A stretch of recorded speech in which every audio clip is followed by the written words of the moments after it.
Here we come to another elevator here at the Embassy Suites by Hilton Scottsdale Resort in Scottsdale, Arizona.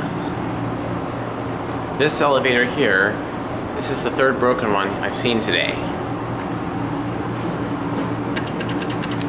As you can see, it's broken.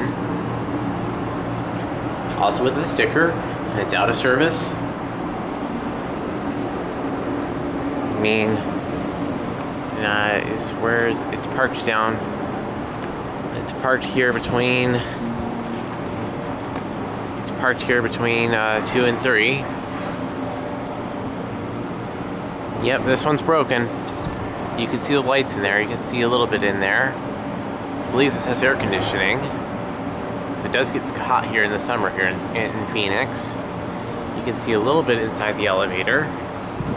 Unfortunately, I don't think this one's working. Epic fail.